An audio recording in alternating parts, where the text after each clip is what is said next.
Antonio Lucas, buenas noches. Buenas noches, David. Anabel Díez, buenas noches. Hola, buenas noches. Casimiro García Abadillo, buenas noches. ¿Cómo estáis? Muy buenas noches. Bueno, ahora escuchamos deshielo, fluidez, pactos de no agresión. Bueno, hay mensajes que escucharemos, pero no sé cómo definiríais qué titular podemos sacar de la reunión de hoy en la Moncloa entre el presidente Sánchez y Quim Torra. Anabel, tú seguro que ya lo has dejado hecho. Sí, varios, ahora me he hecho un lío. El bueno. No, claro, como hay que escribir cuando pasó para la web y luego para los que tenemos también periódico de papel, como decíamos nosotros. La dura también. Vida del periodista. Claro, es web y papel, las dos cosas. Yo creo que esta reunión ha servido, ¿no?, para que dejaran aparcadas las diferencias, que son muchas y muy profundas, y el presidente Torra ofreciera a Pedro Sánchez el hablar de autodeterminación, y él le ha replicado con autogobierno frente a autodeterminación. No es un galimatías sino que es ilegalidad frente a autonomismo. Bueno, lo que puede salir de aquí se verá en una segunda reunión, pero en esta primera Pedro Sánchez no ha querido hablar de nada que tuviera que ver con el secesionismo, o sea, no le ha dado respuesta a las demandas en este sentido, que tampoco han sido muy insistentes, pero sí le ha ofrecido ahondar en la autonomía de Cataluña, en el autogobierno. ¿Con qué te quedas, Antonio? Pues mira, yo alteraría un verso del poeta Ángel González, que podría ser que es con esperanza, sin convencimiento, que yo creo que es más o menos lo que puede haber sucedido hoy. Sí. Yo creo que se ha hecho un gesto importante, muy importante después de tantos meses de enroque. Es un gesto en el que el diálogo y la palabra diálogo empieza a formar parte del discurso de la política española, cosa que es de desear y que era necesaria. Y luego el convencimiento está en saber, bueno, más que en saber, en prever los movimientos que pueda hacer Torra en este sentido. Yo creo que ahora mismo sí que podemos pensar que podría ser el principio de un deshielo de relaciones Cataluña-Estado, Cataluña-España, y a partir de aquí Torra es el primero que tiene que hacer los gestos de flexibilidad. Yo creo que Pedro Sánchez ha estado en el marco constitucional de una manera muy severa, muy bien, contundente en un momento dado. No va a pasar nada por encima del artículo 2 de la Constitución, y a partir de ahí los gestos, ya digo, tienen que empezar a venir de parte de Torra, y el discurso que por supuesto él tiene que pedir, toda la tamborrada a la que ya nos tiene acostumbrado el independentismo, pero es muy probable que se vaya rebajando ese tono virulento, ese tono beligerante que hasta ahora han tenido. Incluso dentro del seno del propio independentismo es muy interesante ver cómo ya empiezan a suceder movimientos en los que probablemente se sienten más avalados los, digamos, independentistas templados que existen, más que aquellos furibundos que durante demasiado tiempo han ido manejando la aguja de la brújula. Casimiro, una primera aproximación, que quiero que escuchemos también lo que han sido las declaraciones posteriores a esta reunión. Bueno, yo también he dejado mi artículo con la ventaja de que yo no tengo que hacer dos, como Anabel, que eso realmente pues es uno de los lastres que tiene la época que estamos viviendo, ¿no? Que los periodistas trabajan el doble, ¿no?, que de lo que trabajaban hace unos años. Pero bueno, yo lo he titulado ¿Por qué Sánchez y Torra hacen creer que su reunión ha sido un éxito? Porque en realidad, o sea, la reunión, pues el fruto de esa reunión ha sido volver a resucitar una comisión bilateral, Generalitat de Estado, que había dejado de reunirse en 2011. Ese ha sido todo el fruto, lo demás no hay nada. Y incluso eso, pues es bastante poca cosa, porque eso es una reunión, ya se verá lo que sale de ahí. Pero, o sea, en cualquier otra circunstancia, y probablemente con otros protagonistas,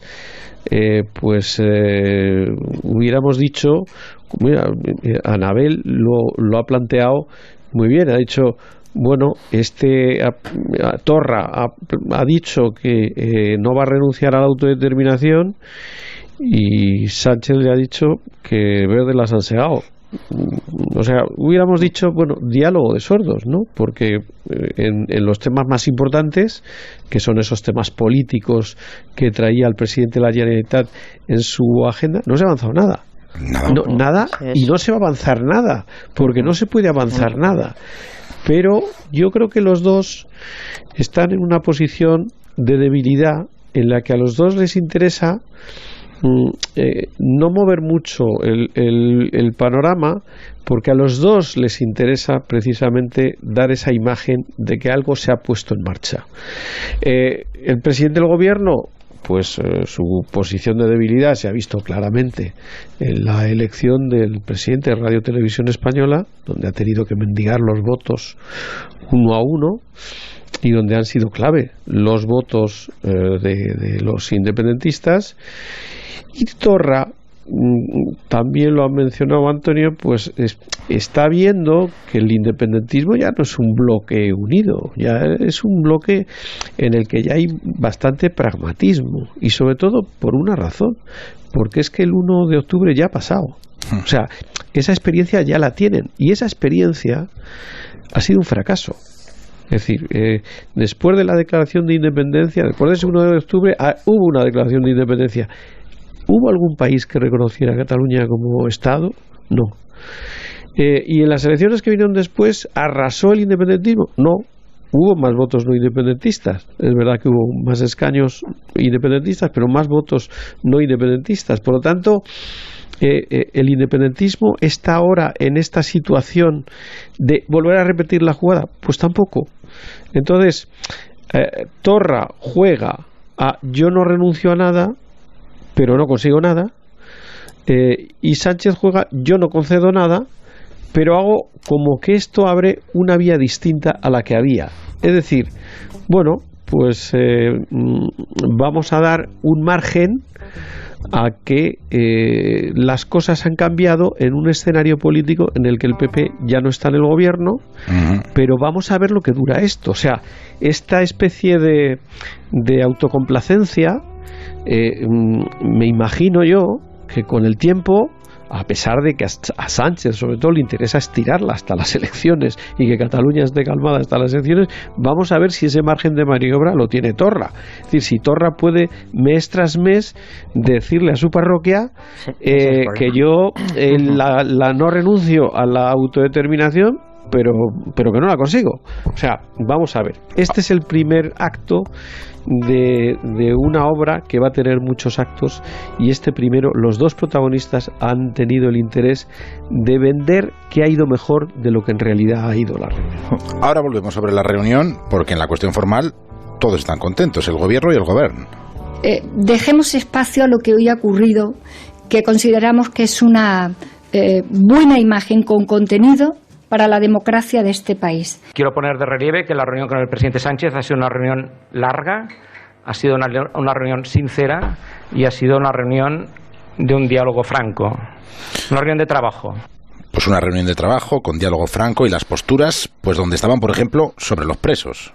Yo le he comentado al presidente que sí que hay presos políticos y exiliados, que sí, estos presos políticos tendrían que estar en casa con sus familias y en libertad, que es una indecencia que por haber abierto colegios o permitir un debate tengamos políticos en la prisión. En esto no se pueden cambiar las posiciones. No hay presos políticos en nuestro país. Pero es que esto es algo que el presidente ya sabía, no era ninguna novedad. Y porque además el Gobierno de España, como Ejecutivo, no interfiere en los procedimientos ni en el trabajo de otro poder, que es el Poder Judicial. Y, por supuesto, posturas antagónicas sobre el derecho a decidir. Le he trasladado también al presidente Sánchez que, en nuestro parecer, cualquier solución pasa por respetar el derecho de autodeterminación de Cataluña, y le he recordado que las encuestas en Cataluña mantienen que alrededor del 80% de los catalanes está de acuerdo en celebrar un referéndum de autodeterminación en Cataluña. Creo que no estamos delante de ninguna novedad, ¿no? El presidente de la Generalitat milita en un partido y tiene una coalición de gobierno, que tienen un proyecto independentista y además hacen declaraciones claras en este sentido a las que usted ha aludido en relación al derecho de la autodeterminación, pero en esto también es sabido que la autodeterminación no existe como derecho en ninguna democracia del mundo, tampoco en la nuestra ni en nuestra Constitución, y sobre esto hay muy poco que hablar. Bueno, Torra, por si acaso, insistía para que, pese al buen rollo, las cosas queden claras. Si usted no creo que, insisto, no creo que estemos exigiendo nada distinto. Y el catalanismo no ha exigido jamás nada distinto, está exigiendo siempre lo mismo. Que los catalanes puedan decidir libremente, democráticamente, pacíficamente su futuro. Esto es lo único que exige el catalanismo, democráticamente y pacíficamente, y si puede ser, que no les peguen por ello. ¿Y entonces qué? Pues diálogo y más diálogo a la espera de nuevos encuentros. Reconstruyamos espacios que habían quedado destruidos y seamos capaces de encontrar puntos de apoyo fundamentalmente para mejorar, en este caso, la vida de los ciudadanos y de las ciudadanas y la posición de Cataluña en el conjunto de España. Hoy hemos abierto un hilo de esperanza. Esperamos que en la futura reunión o futuras reuniones pues ese hilo se vaya concretando. Insisto, si partimos de que estamos en un problema político, creo que tenemos que hacer todos el esfuerzo para encontrar esa solución política. Yo una curiosidad, Anabel, tú que estás más acostumbrada. El hecho de que saliera la vicepresidenta del Gobierno a dar cuenta de la reunión es sintomática. Hay una ministra que se encarga de estas cosas, que es Meritxell Batet, hay una ministra portavoz, incluso está el propio presidente del Gobierno, que en Moncloa no suele hacer ruedas de prensa de momento. Pero no sé si es sintomático o no. Sí, es un gesto relevante. No ha salido ni la ministra de la Cosa, del ministra de Política Territorial y Función Pública, como lo has dicho, ni tampoco la portavoz, no, la número 2 del Gobierno, la vicepresidenta del Gobierno. Es un gesto que no sé yo cómo le sentará al señor Urkullu, que estuvo hace 10 días y la respuesta fue una nota, salió una nota, no salió nadie físico, salió una nota. Entonces yo creo que al señor Urkullu no sé yo cómo se va a tomar esto, siempre que se están vigilando los nacionalistas catalanes y los nacionalistas vascos, que siempre están ahí a ver cómo les trata a uno y cómo les trata a otro. No, es un acto, es un gesto de pura deferencia, de pura deferencia.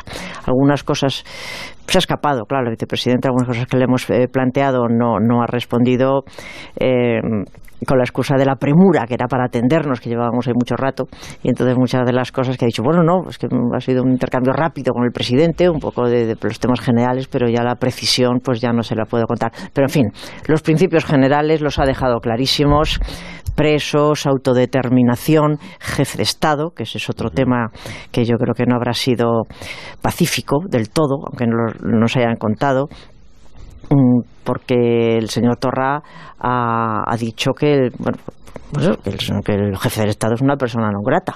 Y que no le va a invitar a los actos organizados por la Generalitat. No se le va a invitar a nada, ni la Generalitat va a asistir a nada que vaya el jefe del Estado. Esto, la vicepresidenta no ha hecho alusión a lo que supuestamente iba a decir Torra, porque no lo sabía, porque ha salido antes, pero sí ha dicho que el jefe del Estado tiene todas las capacidades, toda la autonomía y toda la libertad, y sobre todo derecho y obligación de ir a cualquier parte de España. Entonces sí, pero a la pregunta de sí, ha sido un gesto que la número 2 del Gobierno saliera.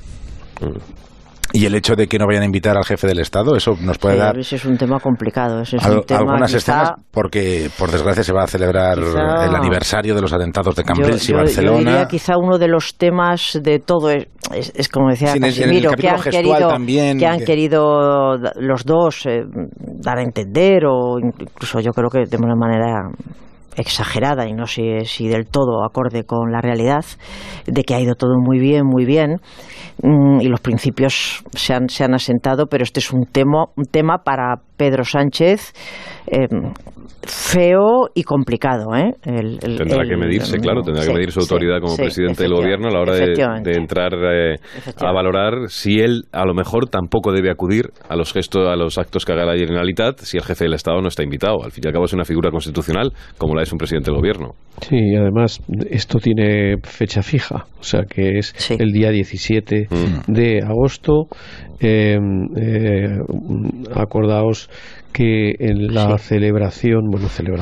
La manifestación que se hizo 3 días después, si no recuerdo mal, una semana después del atentado, el rey y los miembros del gobierno que acudieron a esa manifestación fueron abucheados, silbados, etcétera, y se vivió un clima de una tensión extraordinaria. Muy duros esos momentos, ¿no? Y bueno, yo creo que efectivamente aquí hay un primer test para ver hasta qué punto este buen rollo se mantiene o vamos a vivir momentos de tensión de nuevo, porque claro, Zarzuela ¿qué hace? No lo pone en su agenda para evitar líos, pero y la próxima vez, cuando haya otro acto, es decir, aquí se va a producir un encontronazo más pronto que tarde, y claro, la posición ahí del presidente de la Generalitat es que ha sido muy radical, o sea, no ha dado ningún margen a decir determinados actos y tal. No, ha dicho que no, que la Generalitat no va a invitar a ningún acto al rey. Y bueno, esto es complicado, sin duda. Esto es uno de los temas peliagudos de la reunión. Son las 10:21. En Canarias 1 hora menos.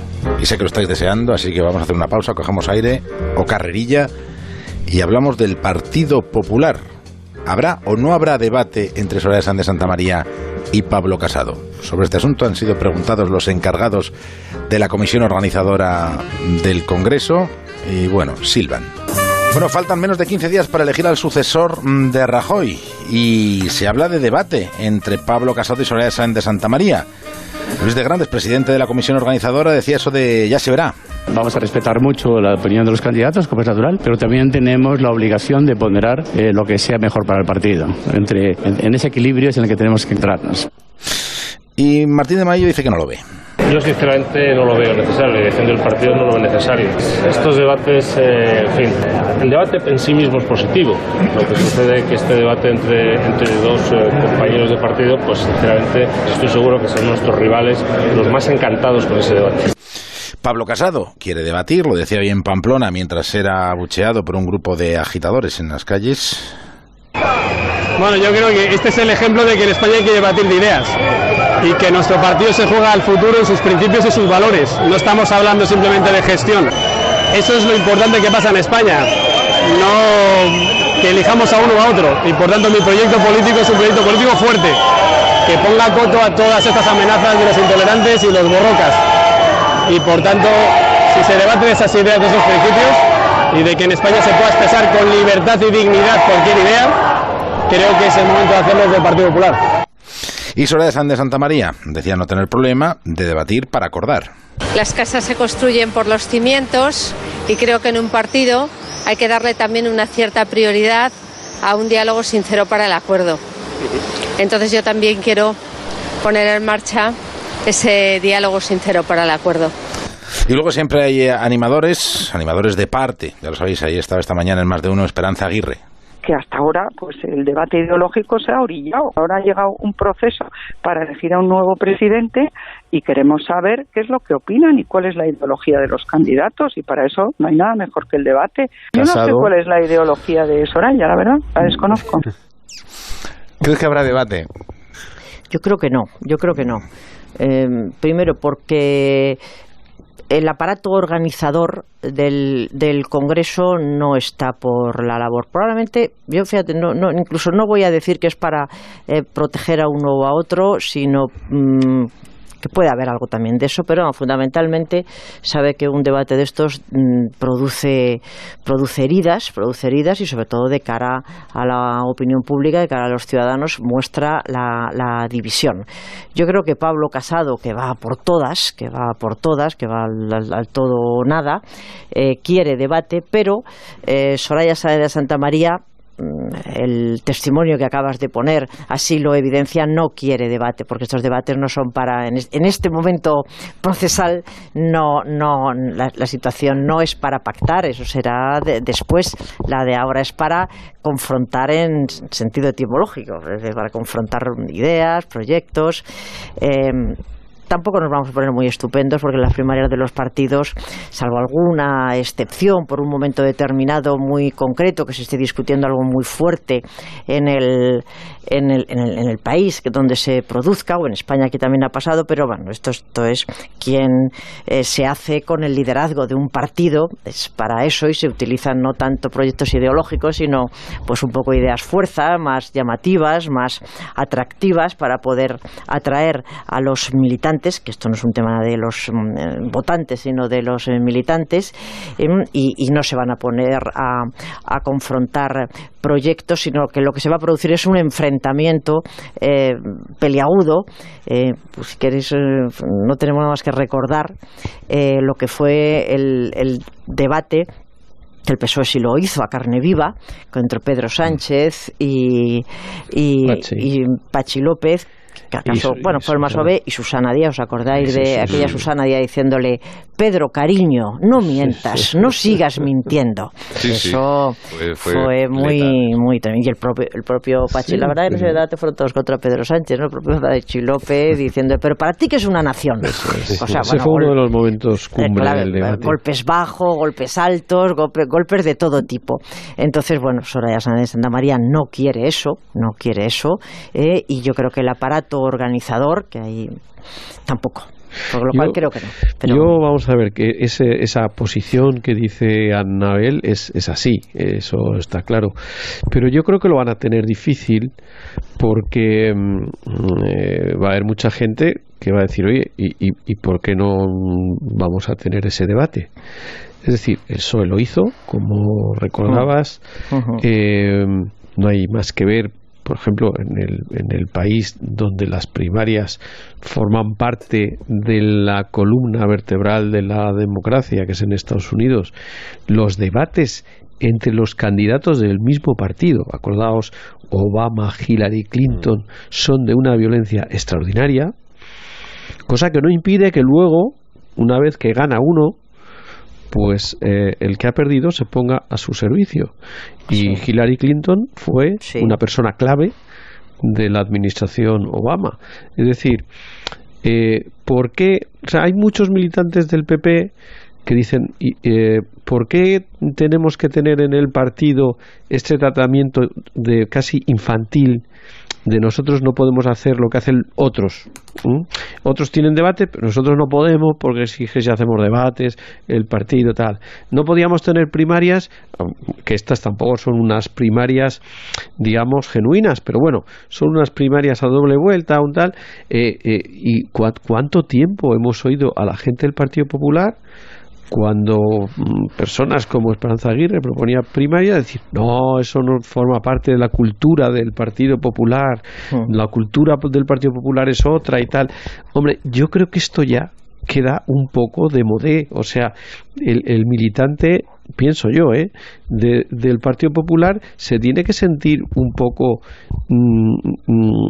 acomplejado, porque decir: ¿y por qué nosotros no podemos? O sea, ¿qué pasa? O sea, es que es tan honda la diferencia, es que se odian tanto, que un debate llevaría a la destrucción del partido. Claro. Y si eso es así, si no hubiera debate, ¿es que eso evitaría que se rompiera? Es decir, si el odio es tan tremendo, si las diferencias son tan drásticas, será mejor visualizarlas, que no esconderlas, que luego pase lo que pase, porque las cosas son como son. O sea, lo podremos tapar, pero son como son. Y la verdad es que ahora tenemos una situación en la que un candidato por el que hace 15 días nadie daba un duro está en disposición de ganar y tiene todo el derecho del mundo a exigir un debate. Y si el aparato, el comité organizador, como le queramos llamar, al final, por ese miedo a crear una situación incómoda, no hace el debate, pues mucha gente se va a sentir molesta, con toda la razón.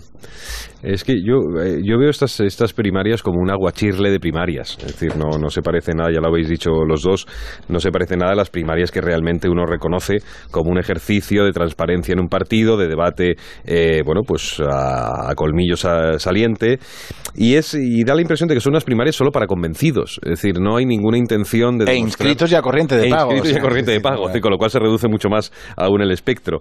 Pero es un PP que no se atreve a mostrar sus costuras, cuando es el momento que ya, es el momento en el que tendría que dar la vuelta a la camiseta y decir, esto es lo que hemos sido, esto es lo que queremos ser y esto es lo que buscamos. Es muy perverso, a la vez de gracioso, ese detalle que habéis puesto en el corte de voz de Esperanza Aguirre, diciendo, claro, es que no conocemos la ideología de Soraya. Ella conoce más la de Pablo Casado, claro, sin duda, igual que Aznar, igual que algunos otros pata negra de la parte más fuerte de la derecha y del Partido Popular.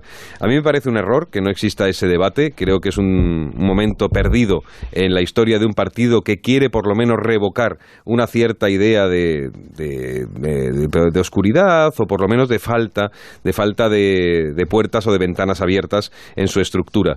Y sí es necesario, como dice Mayo, no lo veo necesario, sí es muy necesario para dar un salto cualitativo entre un Partido Popular que ha estado siempre sometido a la tutela de sus gurús o de sus tótems, frente a un Partido Popular que presuntamente viene a dejar abierta una posibilidad de que sea un espacio de debate, un espacio de diálogo y un espacio también de confrontación, que creo que es muy sana en los partidos y que desde luego se sale a veces mal parado y se sale a veces averiado de un debate cuando es serio, cuando es fuerte y cuando es maduro, pero eso al fin y al cabo siempre recala en el beneficio de una estructura política que aún todavía está por demostrar que lo que va a suceder dentro no sea al fin y al cabo una componenda de integraciones falsas, porque desde luego el ideario que muestra Soraya Sáenz de Santamaría frente al que muestra Pablo Casado es ahora mismo bastante difícil de coaligar. O sea, una lista de llegar al Congreso y que los compromisarios no tengan que votar, tampoco lo veis. Una lista única. Yo no lo veo para nada, vamos. No. Yo no lo veo para nada. Se ha intentado, ha habido presiones y desde luego Soraya la quiere porque ya parte de la base de que como ha ganado, pues ella sería la presidenta y por lo tanto, aunque le ofreciera la Secretaría General a Casado, ella haría su equipo. Eso es evidente. Nadie le iba a discutir su capacidad para hacerlo. Pero, hombre, Casado tiene razón en una cosa. El esquema que se ha dado en el Partido Popular es un esquema a doble vuelta. Por lo tanto, Soraya ha ganado la primera parte del partido, pero el partido está vivo. O sea, y de hecho, lo que se está produciendo ahora es la pelea para que los 3.000 compromisarios se inclinen hacia uno u otro lado, ¿no?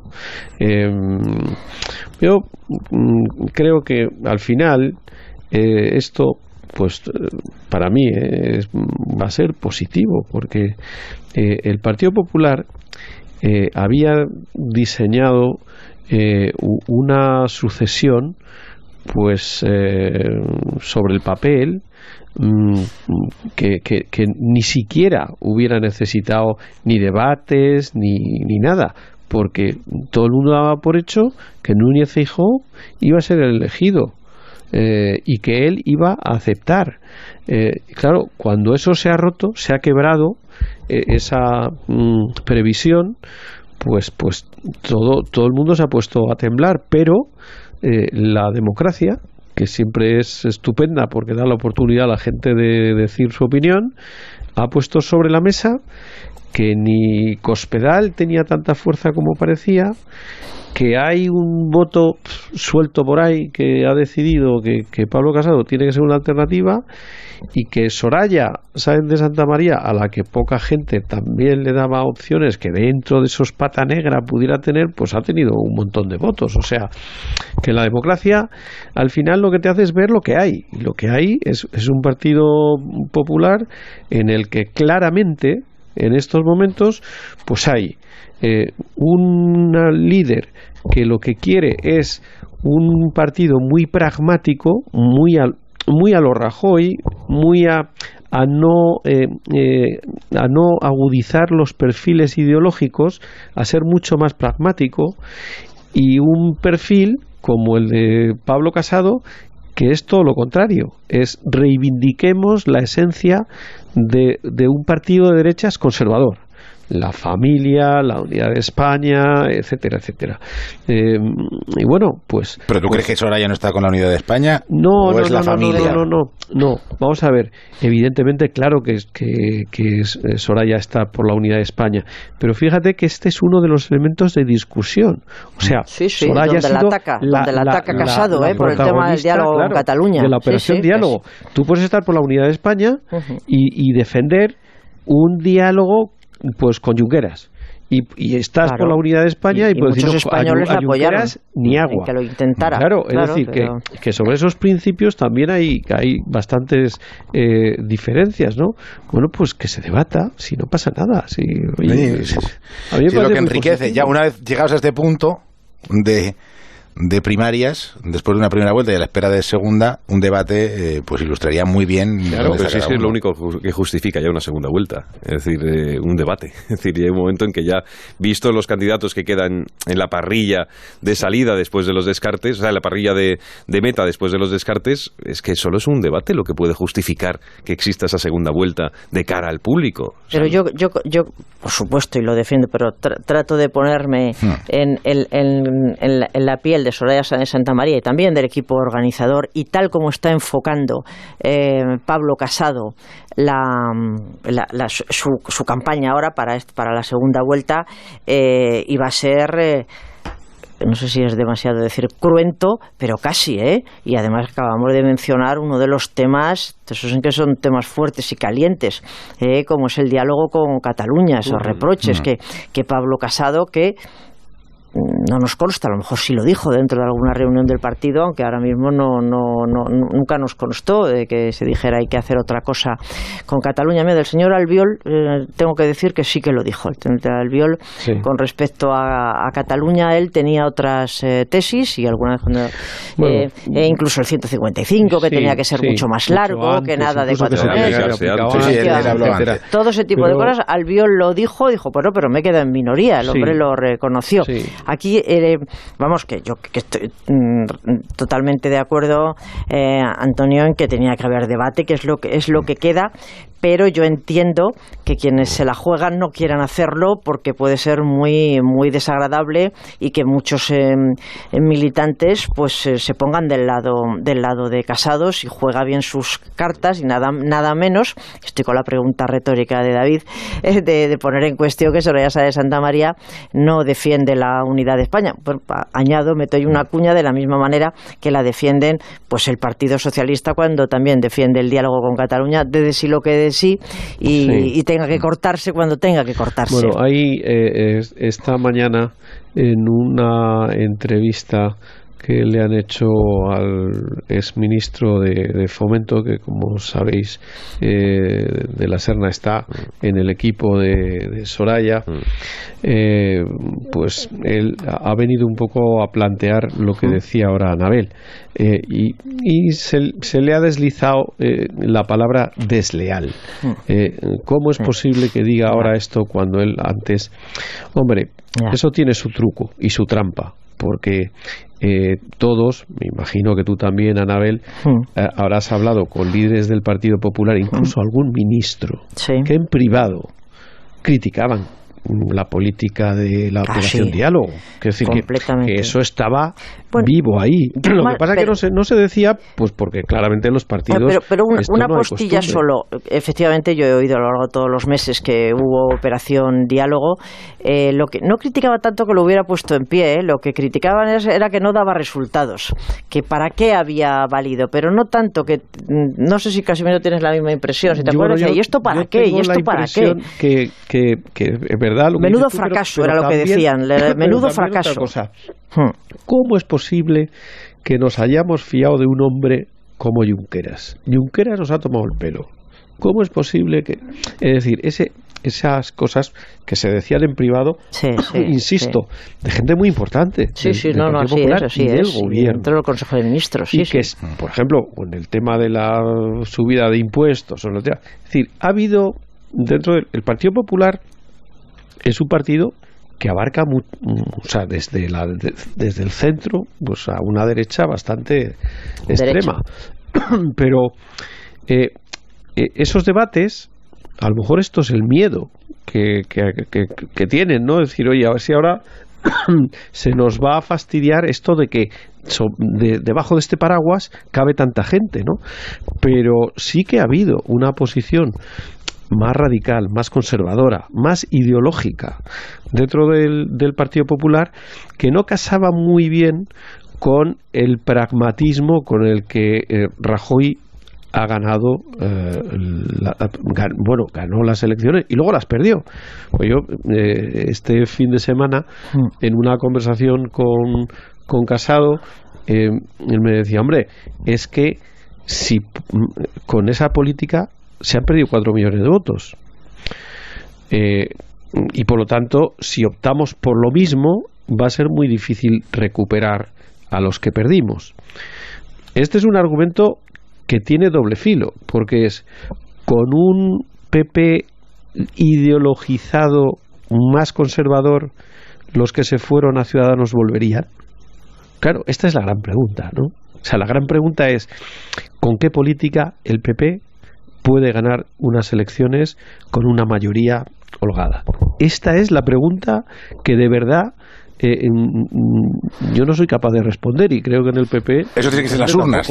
Claro. Sí, pero ¿con qué política? Con un PP muy enrocado en una derecha fuerte, como solo PP, yo creo que no se pueden ganar unas elecciones ahora mismo. Es decir, la fragmentación parlamentaria, la división que hay en el centro derecha, ha generado que ahora mismo el PP no pueda ser un partido que con una política muy, muy, muy radical, o si no radical, por lo menos muy severa, de derecha a derecha, pueda plantearse ganar unas elecciones con holgura, sin socios que puedan, digamos, equilibrar esa otra parte hacia el centro, sí, que equilibre y armonice algo que ya muchas veces el debate de la derecha nos suena un poco antañón en temas sociales como eutanasia. Bueno, ahí está Gallardón. Aborto, Gallardón, cuando trató de llevar una modificación de la ley del aborto, fue liquidado. Fue liquidado, sí. Por simplificar, por no entrar en más detalles. Pero quiero que entremos, comentario de texto. Teniéndote aquí, Antonio Lucas, necesito un comentario de texto, porque es esa declaración que escuchábamos de José Félix Tezanos, que ha estado haciéndose el remolón porque él quería ser presidente del CIS y miembro de la ejecutiva del PSOE. Claro. Y al final ha habido presiones por tierra, mar y aire, y hoy argumentaba en estos términos que dejará en suspenso su pertenencia a la ejecutiva del PSOE, y lo decía así. Si es malo que un socialista sea presidente del CIS, no lo sé. Si un comunista es presidente del CIS, también es malo. Y si es un podemita, también será malo, como dicen algunos, ¿no? Y un judío también sería malo. O un gitano. ¿De qué estamos hablando? Nadie puede ser juzgado por sus ideas, sino por su trabajo. Yo creo que eso es una norma de oro de la democracia. Y no entenderlo, pues significa que no se entiende cómo funcionan las cosas en democracia. Eso, ¿de qué estamos hablando? No he entendido a Tezanos, porque entre las ideologías y las razas. Asociar a judíos y gitanos con ideología es una extravagancia, es un récord de extravagancia ahora mismo, la verdad. Eso es tremendo. No se sostiene por ningún lado. Y además no es un problema de que sean comunistas, socialistas o podemitas. Es un problema de los cargos que detenten dentro de una ejecutiva. Claro. Es decir, la incompatibilidad o, digamos, la greca fea es que uno tenga un cargo dentro de una ejecutiva y a la vez vaya a presidir o a dirigir el centro de investigaciones sociológicas, efectivamente. Claro. Es que es el de análisis y estudios, quiero decir que tampoco era por su puesto de trabajo, que su puesto de trabajo es el que choca con este nuevo puesto de trabajo.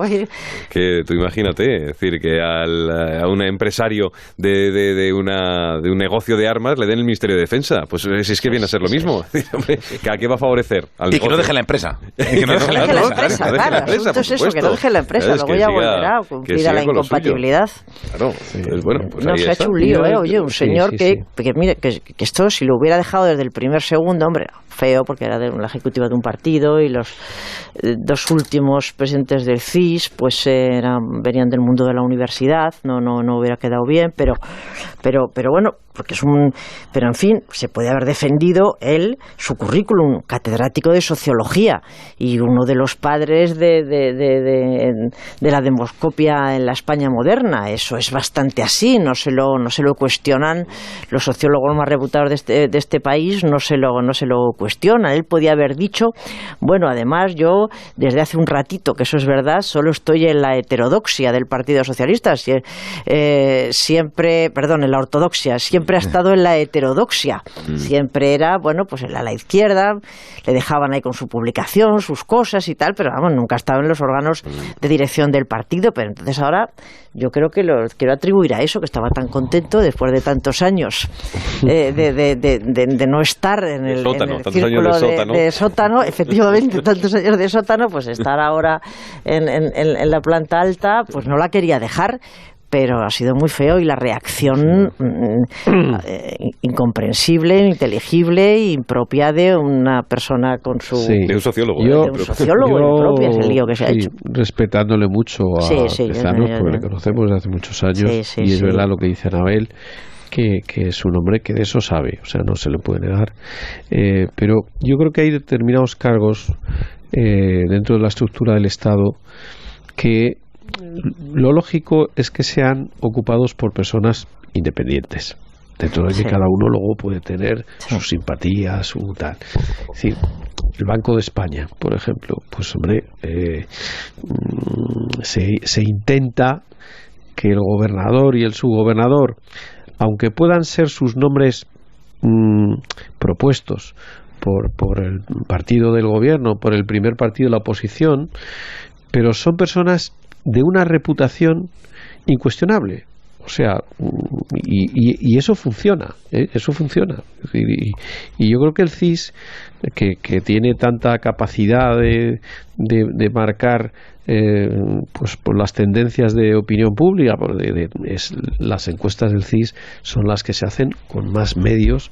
Claro, los periódicos somos enanos al lado de la capacidad que tiene el CIS para hacer encuestas con unas muestras enormes, etcétera. Y por lo tanto, yo creo que ahí el gobierno tendría que haber optado pues por una persona, por un sociólogo, por un experto en demoscopia independiente. Pero ya, si nombras a Tezanos, que hubiera sido criticable, como decía Anabel, pues con la condición de que 10 minutos antes como mínimo de su nombramiento presentara la dimisión como miembro de la ejecutiva del Partido Socialista, ¿no? Entonces, el que no ha entendido lo de la democracia, que yo creo que sí lo entiende, pero si tú coges esa declaración a pelo y no sabes quién hay detrás, dices, el que no lo has entendido eres tú. No, es que no es así, aparte de confundir ideologías con razas o con religión o tal.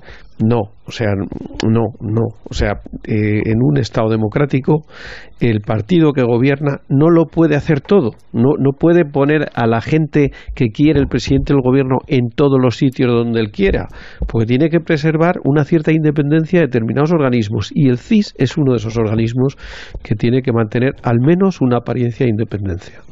Bueno, y también hay un episodio sobre el que quería vuestra opinión, lo habréis leído por ahí. Había una vez una fundación de la Junta de Andalucía, Fundación Fondo Andaluz de Formación y Empleo, la FAFE, hoy es una entidad completamente disuelta. Esa fundación tenía un jefe y ese jefe tenía una tarjeta black, negra, opaca, renegrida, zaína. Cargaba, según parece, lo que le vería en gana y lo está investigando un juez de Sevilla. Un día 22 de marzo, durante unas horas, algo menos de 6 para ser exactos, parece que se pegó una juerga monumental en un prostíbulo, Don Ángelo, de Sevilla. ¿Cuánto costó? 15.000 euros cargados a esa tarjeta de la Fundación Fondo Andaluz de Formación y Empleo. Dinero público. Esta FAFE llegó a gestionar hasta 300 millones de euros. No sé si ya estamos para sorprendernos o solo para indignarnos. Casimiro. Bueno, yo creo que ha habido una época en este país en la que se han hecho cosas que realmente pues son vergonzosas, ¿no? O sea, sobre todo la falta de respeto al dinero público. O sea, el pensar que cuando uno está en un cargo, esa tarjeta que en teoría se tendría que utilizar para gastos que son los lógicos de una comida que por motivo de trabajo tienes con no sé quién y que tendrías que justificar, por cierto, o es decir, para ese tipo de cosas. Pero se han utilizado con una liberalidad extraordinaria, ¿no? Y en este caso, como en el caso de Bankia, nos hemos enterado de casualidad. Sí. Bueno, pues porque se abrió una investigación por otras razones y llegamos a esto. Pero si no, no nos hubiéramos enterado. Con lo cual quiero decir que hay muchos más casos que no sabemos. Es decir, no creo que sea que al Consejo, a todos menos a uno, hay que recordar, de Bankia les diera por ahí, sí, y a otro en Andalucía. No. Es que yo creo que hubo una época en este país en la que determinadas personas que estaban en determinados cargos creían que el dinero que manejaban era para ellos y que podían hacer lo que quisieran. Y esto sí que es una cuestión de cultura democrática. Esto ha afectado al... Bueno, es que lo de Bankia era un compendio, porque ahí había desde comisiones obreras al Partido Popular, al Partido Socialista, estaban todos, ¿no? Bueno, pues yo no sé, espero que se aprenda la lección, ¿no? Y que en adelante pues este tipo de cosas no sucedan. Yo lo espero, pero también estoy convencido de que no será así. Claro, es que lo que se ha vivido durante un par de décadas probablemente en España, hasta donde tenemos memoria digo porque los jueces han ido sacando, el periodismo ha ido sacando todos los trapos sucios, es la historia de una degeneración, una absoluta degeneración que ha traído un desprestigio de la política, un desprestigio de España a nivel internacional y un agujero en las arcas públicas. Es decir, la catástrofe no puede ser mayor y la arrastramos hasta ahora, y las consecuencias han sido tan extraordinarias y favorables en algún momento, y cuando digo favorables no es porque todo esto haya que dejarlo pasar y tenga la más mínima viso de aplauso, sino porque ha propiciado que al fin y al cabo haya una revisión social de lo que es el estamento político, y que a día de hoy ya sepamos lo que ha sucedido durante tantos años, por lo menos, si no todo, una gran parte, para darnos cuenta de que había que romper de algún modo con aquella inercia absolutamente impune que era la política española en los 80, en los 90, en los 2000, donde todo esto estaba al cabo del día, y las implicaciones de esto con las empresas, con las cajas de ahorros, es decir, con todo lo que fue la estructura podrida de un país que cuando salta la crisis empezamos a ver que es una enorme fosa séptica. Y afortunadamente hoy es verdad que la justicia ha sido uno de los avales democráticos y sociales más necesarios para que podamos ver qué sucedía debajo de las alfombras de tantos espacios. Y de ahí viene también el 15M, que no es baladí, que todo el 15M también es un poco una respuesta social y cívica a todo lo que fue este compendio degenerado de uso del dinero público y de la política en España, no en su totalidad, pero sí en gran parte, con implicaciones además a niveles de poder muy altos. Sí, suscribo todo lo que han dicho mis compañeros sobre la etapa pasada, larguísima etapa de corrupción, y sí quiero creer que los políticos y quien maneja el dinero público están vacunados para bastante tiempo. Lo quiero creer, lo digo sinceramente. Primero, las normas se han ido endureciendo de una manera extraordinaria. O sea, solo los oyentes lo tienen que saber y lo saben, que se han endurecido, que esto ya no son muchos de los delitos de los que estábamos hablando. Bueno, delitos no, muchos de los hechos es que no eran delito. En ese momento no eran delito. Ahora sí lo son, y además están en el Código Penal, o sea que no son asuntos administrativos, sino que es directamente Código Penal y por tanto que llevan posible delito de cárcel. Entonces, si no es por virtud, por miedo al castigo, yo creo que me parece que durante años están vacunados. Es más, yo creo que incluso hay ahora ciertos problemas, te lo cuentan en todos los partidos, los que tienen más dificultades para hacer listas electorales porque tienen menos cantera, pero también de los grandes. Yo recuerdo a dirigentes del Partido Popular que lo decían ahora para las elecciones municipales de dentro de un año, que se lo decían a profesionales que quieren reclutarlos para las listas y no, primero la paga es corta, vamos, y se lo estás ofreciendo a profesionales. Sí, claro. Si lo ofreces a personas que están lamentablemente en el paro, pues a lo mejor les parece bien, pero cuando les dicen, pero ¿cuánto voy a ganar? Y dice, no, y algunos luego decían con cierta gracia, estoy recordando a alguna de gente andaluz, dice, primero explícalo en casa, a la mujer, a los niños, que los niños lo expliquen a los amigos, que tu padre se va a presentar en una lista electoral. Y dice, bueno, ya empiezan los insultos, de golfos, sinvergüenzas, hacía cierta caricatura, pero no del todo alejada de la realidad. Por tanto, yo creo que durante unos años, como está pasando ahora, que estamos viendo casos de corrupción desde 2010, 2011, 2012, no creo que en el 2024 veamos casos que se han dado en el 2016, 17, 18, no lo creo. No parece, porque también los ejercicios de transparencia, sean pocos, sean muchos, se ha puesto en marcha una fiscalización prácticamente a tiempo real y unos ejercicios de transparencia en el que el dinero que se mueve, los contratos son públicos y es simplemente buscar a quién le han ido el contrato y cuánto ha cobrado por ello. Por supuesto. Para evitar esa tendencia tan corrupta que es la de las mordidas, que yo qué sé, si luego al final de ahí también salgan mordidas, eso ya lo iremos viendo o nos lo contarán los jueces, pero ojalá no, ojalá vayamos aprendiendo y consolidando cuáles son los sistemas económicos y los sistemas de contratación con los que se puede deambular por la democracia. Hemos tenido una orgía muy grande como para permitirnos una resaca, ¿eh? Sí. No. Yo creo que... de verdad me gustaría... de verdad me gustaría transmitir ese optimismo, pero yo creo que no es así. O sea, que al final la condición humana... bueno, eso por supuesto. Por eso tiene que haber unos controles exhaustivos, claro. Todos los corruptos piensan que a ellos no le van a pillar. Eso seguro, vamos. A mí no me pillan. Por eso es más listo, porque tengo más recursos, porque sé cómo se hace, porque no sé qué. Es más difícil ser corrupto en una época de recesión, porque hay menos dinero. Pero en una época de crecimiento económico, de boom inmobiliario, tal, pues es bastante más tentador. Hay más posibilidades de hacerlo y desde luego veremos dentro de unos años, por desgracia, como cuando recordemos, ¿os acordáis cuando decíamos en 2018 que esto se había acabado? Pues no se había acabado. Había todavía mucha tela que cortar. Yo tengo... O sea, en tu pesimismo está que también entraremos en una fase de crecimiento económico. Bueno, es que estamos ya... el sector inmobiliario ya lo tenemos, ¿no? O sea, ya hay una burbuja ahí, que ojo, porque las burbujas inmobiliarias son las que luego, cuando estallan, son las que generan más desempleo y más desastres, ¿no?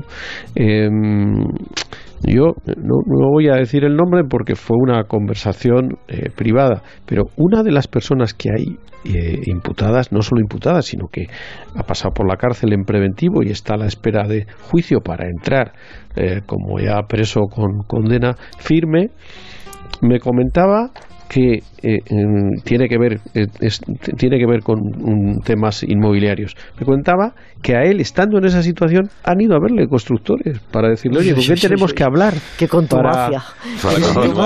El festival. Claro, bueno, pues esto es lo que hay, ¿no? O sea, estoy de acuerdo con vosotros en que ahora es más difícil, estoy de acuerdo en que hay una sensibilización social extraordinaria, pero también creo que hay gente que es incapaz de resistirse a la tentación de meterse 1 millón de euros en el bolsillo si tiene ocasión de hacerlo. Ay, Menos mal que tenemos a Casimiro, porque si no aquí nos dejamos llevar por el optimismo y pensamos el país multicolor de la abeja. Que todo el mundo es bueno. Gracias, Casimiro. No sabemos qué pensar a la primera ministra británica, pero tiene un lío de los gordos. Pero de los gordos. Brexit, Porque al botarate ese que tenía de ministro de Exteriores ya es el último que se ha ido, pero el que negociaba el Brexit también. Y la situación se complicaron, no lo cuenta Vélez. Bueno, pues a la primera ministra británica se le han ido en 24 horas 2 ministros. El del Brexit, que era el que negociaba el divorcio con Europa, y el ministro de Exteriores, que estaba en el papel de ministro de Exteriores. Juan Carlos Vélez, buenas noches. ¿Qué tal, David y compañía? Buenas noches. Bueno, Boris Johnson, ¿por qué se ha ido? Hay varios motivos similares, algunos distintos entre los dos. Desde luego, en ambos casos eran conocidas las diferencias de criterio en numerosas ocasiones con la línea oficial trazada por Downing Street. Como conocida era sobre todo la falta de sintonía de Davis, no tanto en el caso de Boris. Fíjate que incluso Theresa May le ha escrito esta tarde diciendo que sentía mucho recibir la carta de renuncia, y que incluso le sorprendía porque tuvieron una discusión productiva el viernes.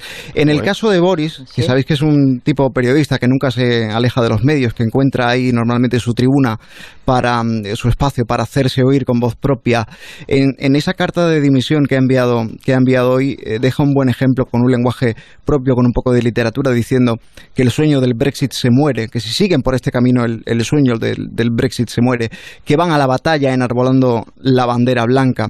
Es un poco la idea de los euroescépticos, que el Brexit blando de May, o esto que incluso llaman el Brexit in name only, de Brexit solo el nombre, les hace o les deja en una postura en la que pierden terreno, ceden terreno, lo hacen muy rápido, y que es una estrategia muy peligrosa. Es un poco el caso llevado al extremo en el caso de Davis, porque además él es quien tenía que defender esta estrategia en la que él no cree, y tiene que defenderla ante los suyos, los conservadores, ante el Parlamento británico y ante la Unión Europea. Entonces se entiende que llega un punto en el que ha perdido su argumento, lo ha perdido en su parcela de terreno, no en la de otro compañero del Partido Conservador, y por tanto tiene que irse. En el caso de Davis particularmente, era muy conocida la falta de sintonía con la primera ministra. ¿Por qué han dimitido hoy y no dimitieron el viernes, después de esa reunión en Chequers en la que contra todo pronóstico la primera ministra consigue cerrar ese acuerdo después de 2 años del gabinete? Pues no lo sabemos. La teoría es que tramen algo, que algo pueden tramar. Y la broma recurrente hoy aquí es porque se les había advertido que si dimitían allí no les ponían chofer de vuelta. Así que no sabemos realmente si esto tiene o no algo que ver. Bueno, ¿y está en cuestión la supervivencia de la propia primera ministra después de estas espantadas en cuestión de 24 horas de los dos? Es que puede pasar de todo. Puede pasar de todo. Puede volver a convocar elecciones para reforzarse también esta muchacha. Eso me parece lo más improbable. Menos mal. Eso me parece lo más improbable. Pero mira, igual se puede forzar, con todas sus diferencias, un paralelismo con lo de Rajoy, que una semana después de asegurar los presupuestos estaba asistiendo a su propia moción de censura. Pues May, 3 días después de asegurar esa postura consensuada, está achicando agua del barco. Lo que era un consenso del gabinete, esa ilusión ha durado 3 días. Así que como poco tiene un problema muy serio, porque es un momento crítico de la negociación y crítico también para ella a nivel político, porque tiene que vender a sus colegas de partido un modelo de Brexit en el que muchos no creen, que se anotan estas 2 dimisiones que la dejan en una posición muy delicada. En este momento hay muchas dudas, y es muy razonable tenerlas, sobre la autoridad que pueda retener la primera ministra. La oposición, desde luego, aprovecha y, como es lógico, ataca. Hoy Corbyn le ha dicho que si no puede poner en orden a su equipo, mucho menos atar un buen Brexit. Y como decía Churchill, aunque sé que abro aquí un melón peligroso en este programa citando a Churchill, peor es citar a De Gaulle. Peor es citar a De Gaulle en este programa. Peor es citar a De Gaulle, efectivamente. El adversario, como decía Churchill, se sienta enfrente, pero el enemigo lo hace a tus espaldas. Y si visualizáis la Cámara de los Comunes, sabéis a lo que se refería. Están los conservadores de nuevo a la gresca. Hoy se llegó a rumorear incluso, esta tarde, por algún momento, que ya tenían los números para forzar una moción de censura, y que eso podría explicar efectivamente la decisión que tomaron anoche David Davis y esta tarde Boris Johnson. De momento eso se ha aplacado, pero puede pasar también en los próximos días. Aquí la cuestión es que llevan décadas los conservadores peleándose por la Unión Europea, que David Cameron impulsó un referéndum el de hace 2 años para zanjar la cuestión y que hoy siguen igual o peor. Bueno. Querido Vélez, disfruta. Creo que he oído algo de que vas a coger alguna temporada vacacional. Es muy posible. No me lo va a impedir ni siquiera Theresa May. No, por supuesto. O sea, lo primero eres tú. Luego ya, no te preocupes, que cuando vuelvas seguirá habiendo otro gobierno, aunque no lo presida ella. Es posible que esté Jeremy Corbyn al mando. Bueno. Nos lo cuentas. Un fuerte abrazo. Un abrazo, buenas noches.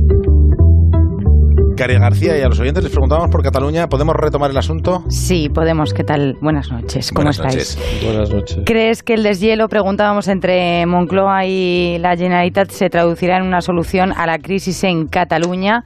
La mayoría no es muy optimista, el 47% cree que no, que vamos a seguir exactamente igual. De hecho, Alejandra pregunta por qué no está la opción no irá a peor.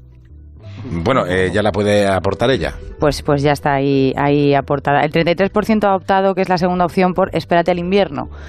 Porque si con calor el deshielo es regulero, pues cuando haga frío... Bueno, y habrá que esperar también en invierno a ver cómo la vía judicial, que es una vía en la que hoy no han querido entrar, sobre todo en las ruedas de prensa posteriores, va a seguir actuando. O sea, ahí está el juez Llarena del Tribunal Supremo, que tendrá que ir tomando algunas decisiones. Las va a tomar próximamente. Pero próximamente, ¿no va a esperar al verano? Al mes de agosto, quiero decir. Algunas decisiones se van a tomar entre mañana y el jueves. Importantes. Ojo a lo que dice Casimiro, que ahí hay noticia. Una pista. Sí. O sea, que ha esperado el juez Llarena la reunión de hoy. Bueno, las malas lenguas dicen que ha tenido el detalle de no amargar esta reunión tan plácida, pero hay 2 cosas que va a comunicar esta semana. Una de ellas es comunicar al Parlamento el procesamiento de los políticos para que el Parlamento los inhabilite, y acto seguido, inmediatamente, la conclusión del sumario. Se cierra el sumario del proceso y bueno, pues si el calendario se cumple según lo previsto en el Tribunal Supremo, pues el juicio podría comenzar a finales de noviembre, principios de diciembre. Bueno, pues eso, en el invierno. Cuando empiece el frío. Comunicación al Parlamento y cierre de sumario. Nada más y nada menos. Bueno, Martín, al margen de las cuestiones judiciales, cree que Cataluña no tiene solución. Moreno dice, solo es el estribillo de cómo terminará esto. Cataluña nos roba. Juan Cano dice, si no fuese un tema tan importante no haría el menor caso porque estoy aburrido, hastiado, cansado, harto, etcétera, del independentismo. No parece que nada vaya a cambiar. JCPA cree que lo que preocupa no es el deshielo entre el Gobierno Central y la Generalitat, sino el iceberg que hay debajo y que lleva mucho tiempo gestándose. Ha provocado ya una fractura en la sociedad española de la que va a ser complicado salir, dice este oyente. Eva relata que cuando vives en una provincia a la que durante años se le ha castigado con el olvido institucional, es difícil no enfadarse con tanto egoísmo. Marco Antonio cree que es una temeridad y una irresponsabilidad jugar con el independentismo con el único fin de seguir viviendo el sueño de ser presidente. No muy partidario de la postura que tiene Pedro Sánchez en esta cuestión. Decía Antonio Lucas, creo que esta reunión podría ser el principio de un deshielo de relaciones y que Quim Torra es el primero que debe tener gestos de flexibilidad. Chimo dice que eso no se lo cree nadie, ni harto de Cazalla. Puede ser. Que no lo ve. Puede ser, es una opción. No lo ve muy. ¿Cuál ha sido el licor probable que ha llevado hoy a la Moncloa? Ratafía, ¿no? Ratafía. Sí, creo que sí. ¿Y eso qué sabor tiene? Yo no lo he probado, pero es una cosa como una especie de licor de hierbas, donde hay canela, parece que es bastante fuerte. Sí. Y es muy típico de Cataluña. Los compañeros catalanes que estaban en este encuentro informativo a la espera lo conocían todos. ¿Sí? Lo conocían todos. Sí. Es un digestivo, como se dice, ¿no? Para disimular. Es una broma. Es un digestivo. Pero... Con clavo, nuez moscada, canela, rama de zarza, piel de limón, guindas, clavel rojo. O sea, ya que remaster catalán, vamos. David estaba en el dato. No, tenemos que buscar el dato. A ver, la composición es eso. Pues todo lo que vas pillando por ahí, lo pones a macerar. Con alcohol y ya está. Sobre el Partido Popular y el Congreso de la semana que viene, el UA dice que Maillo diseñó estas primarias, lo de primarias lo entrecomilla, para seguir controlándolo todo a través del voto de los compromisarios. Ahora, curiosa e irónicamente, llama a la unidad y no quiere debate. ¿Es eso democracia interna? ¿Es miedo a perder el control y a perder el poder? Prudencio dice, no entraré en pormenores, pero como los extremismos cuajen todavía más y salga un Erdogan, ya verás tú. Erdogan, que sabéis que hoy se ha convertido en superpresidente después de liquidar la figura del primer ministro. Víctor Liñares dice que si a Soraya no le apetece debatir con Pablo Casado, siempre le puede enviar a Rajoy como sustituto, porque Rajoy le debe una a Soraya de cuando el debate aquel la 4 en esta casa, que fue Soraya en lugar del presidente. Y sobre los 2 episodios que habéis comentado, el de las palabras de Tezanos, dice que si lo que ha dicho Tezanos, un oyente, lo hubiera dicho alguien del PP, lo hubieran molido a palos. Y otro oyente dice que si está en el ADN de los políticos, no pensar antes de hablar, que es lamentable. Moler a palos, lo que se le ha trastabillado un poco el pensamiento, porque tenía un cabreo importante por haber tenido que dejar lo que era su posición en la dirección en la ejecutiva del Partido Socialista. Ha conseguido ya y poco más. Sobre ya me voy con sobre el episodio del prostíbulo. Miquel Trujillo, que siempre tiene esa ironía suya, dice, yo creo que el uso de esos 15.000 euros de la tarjeta Black para formación, si fueron usados en un prostíbulo, seguro que pensaba el usuario que encajaban perfectamente con el concepto de la formación. Y Caridad, hasta mañana. Adiós, chao. Marta García Ayer, buenas noches. Buenas noches, David el Cura. Me estaba acordando yo de Revilla, cuando decíais lo del orujito, las anchoas del presidente cántabro. Correcto, que también siempre las llevaba a Moncloa. Está ahí parece Torra pareciéndose cada vez más a Revilla. Y yo, dentro de mi ignorancia, ya he acudido a la Wikipedia, que ya sabéis que luego el bueno de Maruenda acusa a todo el mundo de ir a la Wikipedia. Dice, el nombre, según la mayoría de las fuentes, procedería de la expresión latina rata fiat, así sea, enunciada con el vaso de licor en alto para ratificar un acuerdo verbal. Es decir, tiene un componente también político, claro, que va más allá de doblarse un copazo de ratafía. Claro, tiene que ver con el pacto también. Con claro, y la ratificación del acuerdo verbal. Sí. Lo podían haber hecho así el 1O y nos hubiéramos ahorrado mucho disgusto. Pues sí, desde luego, mucho más apañado hubiera quedado todo con cada uno con su botellita de ratafía y su así sea.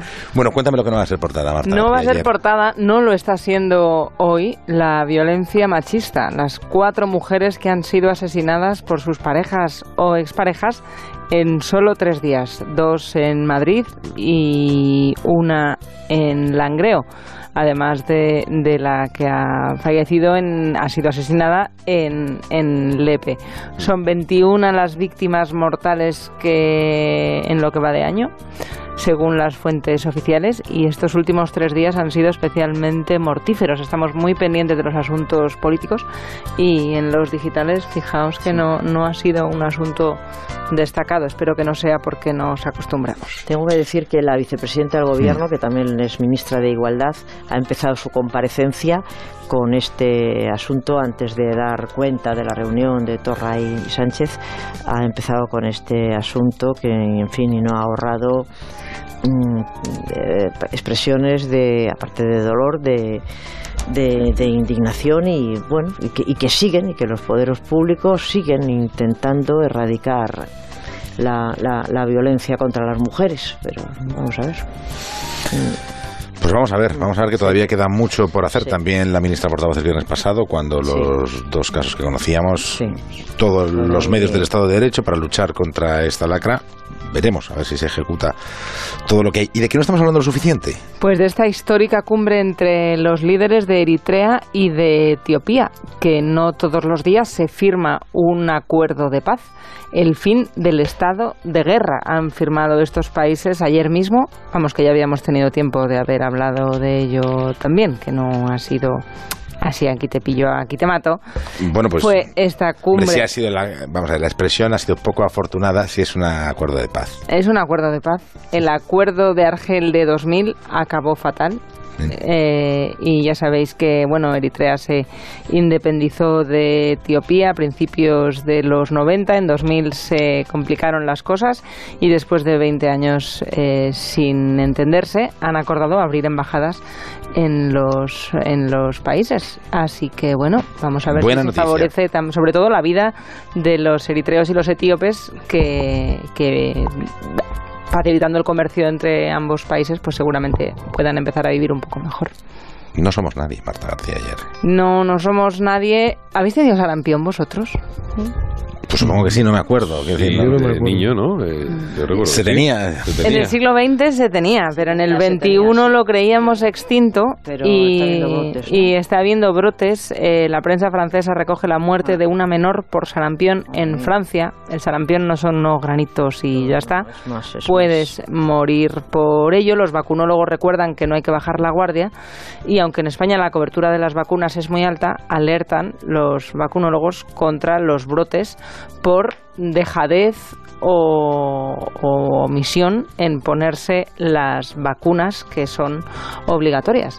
Bueno, de hecho aquí mantuvimos una entrevista con la ministra de Sanidad, con la señora Montón, y yo le pregunté por la obligatoriedad de las vacunaciones, y ella insistió en que obligatoriedad no en redoblar la información sobre la necesidad, pero claro, esas familias que deciden no vacunar a sus hijos no es por una falta de información, sino por una determinación y pues supongo que el engaño de algún tipo de... Los vacunólogos dividen en 4 diferentes grupos los que no se vacunan, algunos porque no pueden, por alguna enfermedad que supone un riesgo para el niño, que son los que pagan el riesgo de los que no se han vacunado porque no han querido. También hay padres que no creen ya que sea necesario vacunar de enfermedades que están supuestamente extintas, pero fijaos, estos datos de la menor que ha muerto en Burdeos no es aislado, es la tercera muerte en menos de un mes, y no eran niños los otros fallecidos, era un paciente de 26 años y una madre de familia de 32 que nunca había sido vacunada, pero que seguramente tampoco sabía que no lo estaba.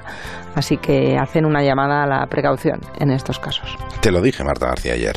Te lo dije, David del Cura. Había riesgo de que alrededor de la manada de los 5 acusados que fueron puestos en libertad provisional se montara un circo, y no solo mediático.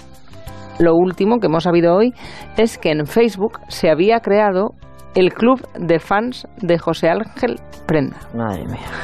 Con más de 200 seguidores, cuyas identidades leo en varios medios que se hacen eco de esta información. No podía revelarse por los acuerdos de privacidad de Facebook. Ha sido retirada hasta donde sabemos, porque no es posible encontrarla en el buscador. Había muchas peticiones para que se retirara, pero vaya, lo comentamos aquí en algo que recuerdo me trajo algún tirón de orejas de los oyentes, que había seguidores de estos individuos y algunos hasta se organizan. Bueno, ¿no hubo un grupo en Canarias que fue detenido hace una semana y que se reivindicaban como una nueva manada o algo así? La nueva manada, efectivamente, claro, se llamaron la nueva manada. Que hay el riesgo de los chavales. Imitadores, para quienes son héroes estos ahí, descerebrados, sí. Efecto imitación. ¿Traes una duda que te podamos solventar? Porque eso, ¿cómo están esas cabezas? No traigo una duda, y una duda con sintonía. Puigdemont es por el mundo. Tenemos noticia de Puigdemont. No, en realidad, como esto es una sección viajera, Puigdemont es por el mundo, siempre ha sido de viajar, mi duda es, ¿dónde veranean las juventudes de Arran, del colectivo más radical de la izquierda independentista? Porque tú crees que todos veranean juntos. Me pregunto dónde veranean por esa manía que tienen a los turistas que visitan Cataluña. Bueno, y también Valencia y Mallorca. No sé si donde ellos vayan a pasar el veraneo, ellos se considerarán a sí mismos turistas o no salen de su tierra, y entonces no hay problema. No ocupan nada ni molestan, ¿no? Hoy Arran ha irrumpido en un bus turístico en Barcelona y en Valencia con botes de humo. Las imágenes son bastante inquietantes, aunque no parece que haya pasado nada. Esto ya sucedió en julio del año pasado, lo recordaréis. Sí, cuando hicieron bajar de un autobús turístico a quienes cuando iban encapuchados. Luego el terrible atentado terrorista parece que había dejado estos juegos de dudoso gusto pues en stand-by, y ahora vuelven. Paremos la masificación turística. Son acciones. Y eso lo mejor es subirte en autobús con unos botes de humo. Con unos botes de humo. Muy disuasorio. disuasorio, Sí. muy disuasorio, sí. Sobre todo para el que apetezca ir a pasar las vacaciones ahí. Es también ha sido bastante comentado en Cataluña que Pisarello, que es el número 2, Gerardo Pisarello, el teniente alcalde del ayuntamiento de Ada Colau, ha dicho que ha sido una iniciativa simbólica. Que tampoco hay que darle más importancia porque no ha... Eso hay que explicárselo a los turistas. Claro. Decirles, mire, era simbólico, no se preocupen. Una parte de... O sea, tú vas, Por la independencia simbólica también. Pero tú imagínate que hay un hombre que tenga una mujer que tenga una cierta alergia a alguno de los gases que Joder, desprende un el bote de susto humo. que te das. El susto, que tenga allí un... Tú imagínate qué acto más estúpido, más irrelevante y más poco simbólico de nada más que no sea ser un cabestro. El primer teniente alcalde del Ayuntamiento de Barcelona considera que no se han producido incidentes y que por tanto no merece más comentario. No considera esto un incidente en sí. Es vandalismo. Eso se llama vandalismo y eso está tipificado.